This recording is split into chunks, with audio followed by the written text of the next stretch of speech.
In this video, I'm going to show you how you can trade, borrow, and lend your crypto assets with a decentralized exchange, dYdX.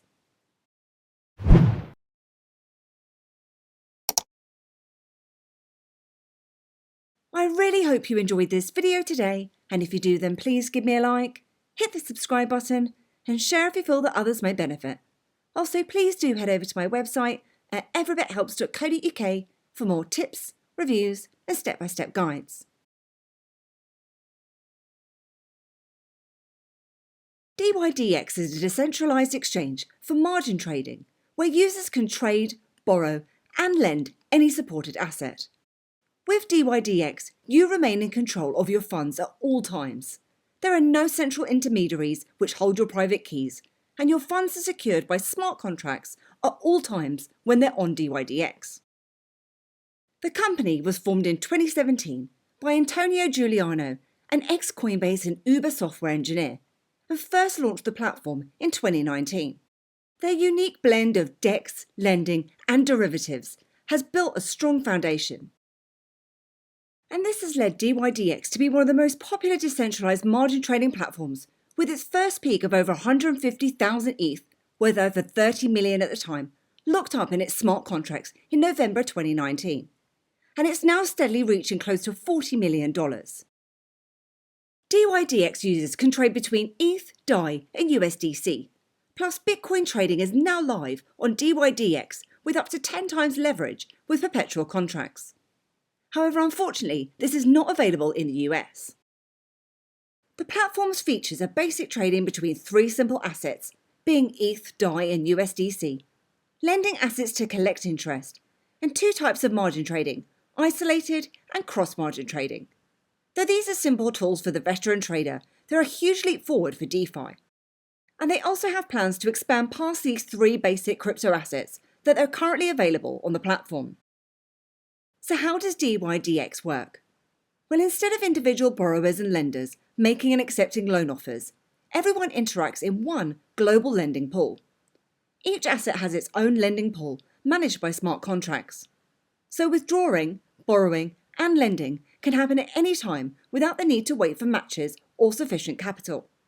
And the interaction between borrowers and lenders, demand and supply, determine the interest rates of each asset. And as with nearly all DeFi products, dYdX requires only an Ethereum wallet such as the likes of MetaMask, Coinbase Wallet, or Wallet Connect. Or you can also connect up a hardware wallet such as a Ledger or a Trezor via MetaMask, which I'm going to be doing today. So let's take a look at the dYdX platform now, and I'll pop a link in the summary below for it. And we'll take a look at trading first. So with dYdX, there's three different trading types available, which are spot, margin, and perpetuals. Within spot, there are three spot markets, and these are ETH to DAI, ETH to USDC, and DAI to USDC. Once you're on the spot tab, you can trade freely using market, limit, and stop orders. And I'll take us through an example of that in a moment.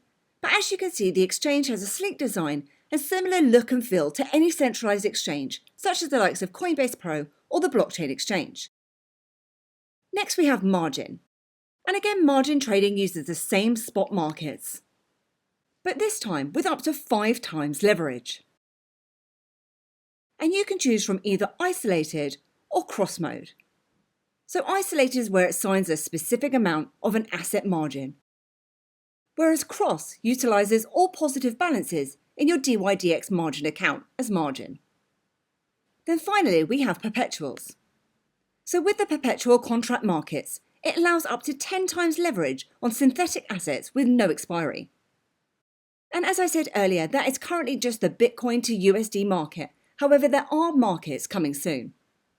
Now I'm going to take us through a spot trade. However, if you are interested in finding out more about margin and perpetuals, then please let me know, and I could always create further content in the future. So the first thing you'll need to do is connect up your wallet, which you can do by clicking on this blue icon here. And you'll then be prompted to select your wallet from the likes of MetaMask, Coinbase Wallet, Ledger, or Wallet Connect. And once connected, it will then show you any spot account balances that you may have in the top section here. Then once you've deposited some funds to trade with, you'll see that it's very similar to any kind of centralized exchange. So you have your 3 different order types, which are market, limit, and stop orders.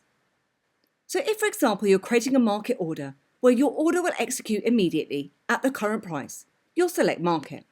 Then you can either choose from buy or sell at the top here. You'll then enter in the amount or the trade size. And then you'll see the price at the bottom here. Now, one thing to be aware of is that market orders can generate some price slippage, depending on the size of the trade. And dYdX limits slippage to 0.5% to protect the trader. If it reaches an amount that's higher than this, then the trade will fail. And you can also edit this slippage under the Advanced section here, where you can change that to 1% or you can customize it too. Then just in terms of trading fees, now it did used to be free to trade, but with the increased gas fees, it was costing the company too much money, so they've introduced a maker-taker fee model. And to minimise transaction costs, dYdX are also implementing higher fees for smaller orders. So there'll be 0% fees on the maker side to encourage users to open limit orders on the order book. Then for taker orders that have an amount of more or equal to 20 ETH, you'll pay 0.15%, and anything less than this amount will be at 1%, with a minimum order size of 4 ETH. And these fees implemented on dYdX will be used to cover transaction expenses, earn revenue, and incentivise more liquidity. And as you can see here, my fee is at 0.15%, and that's because I'm at 20 ETH. However, if I was to decrease this amount, you'll see here this is then classed as a small order and at 1%. And if you wanted to go ahead, you can then place your order. But next, let's take a look at lending and how we can earn interest on dYdX. So if we head over to balances, by depositing crypto into your dYdX account, you'll earn interest every second without having to perform any maintenance or worry about who you are lending to. The interest you earn is paid by other users who are borrowing the same asset. To get started with lending, you'll need your crypto wallet, some ETH to pay for the transaction fees, and any amount of the supported crypto assets, which is either ETH, DAI, or USDC. And you can always check out the current interest rate that you would earn on an asset on the Markets page under Supply APR. On dYdX, you can deposit and earn interest on any amount, including tiny fractions. So to deposit your funds, you'll want to connect up your wallet by using that blue Connect Wallet icon if you haven't already connected. Then ensure you're on that Balances tab and click on to deposit. And for DAI and USDC, you'll first need to enable them before you can earn interest with them on dYdX. This is a process you only have to go through the first time you try and deposit each asset. And although dYdX pay all the gas fees for trading, you'll need ETH to perform actions on dYdX like depositing or withdrawing. Now, due to the current gas fees, I'm not going to go through with this deposit, but once it's all gone through, you're automatically earning interest on your deposit. Just remember though, you can always deposit more assets or withdraw your current deposited assets at any time. Then next up, let's take a look at borrowing. So when you deposit an asset, your asset gets deposited into the corresponding lending pool, where borrowers can then borrow that same asset. And this model allows borrowers and lenders on dYdX to deposit and withdraw assets at the same time. And under the Outstanding section, you'll see a list of any current borrows that you may have. To borrow an asset, simply click onto the asset that you'd like to borrow under Borrow Assets.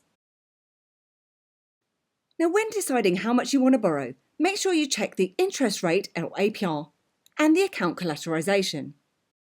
And the account collateralization is the ratio of your account's collateral value or your positive balances to borrowed value or your negative balances. And all accounts must maintain a collateral ratio of 115%. Accounts that drop below this will be automatically liquidated. So the amount field is obviously how much you'd like to borrow. And as you type this in, you'll see that other fields on the screen will then change to reflect the amount that you've put in. And once you've enabled the asset that you'd like to deposit, you'll then be able to click onto the Borrow button at the bottom here. So once that's then confirmed and you've paid your gas fees again, this will then show under your outstanding borrows. So that was my run through of how you can trade, lend and borrow with dYdX. And I hope you enjoyed this video today, and if you did then please give me a like, hit the subscribe button and share if you feel that others may benefit. Also please do head over to my website at everabithelps.co.uk for more tips, reviews and step-by-step guides. Thanks, and I'll see you soon.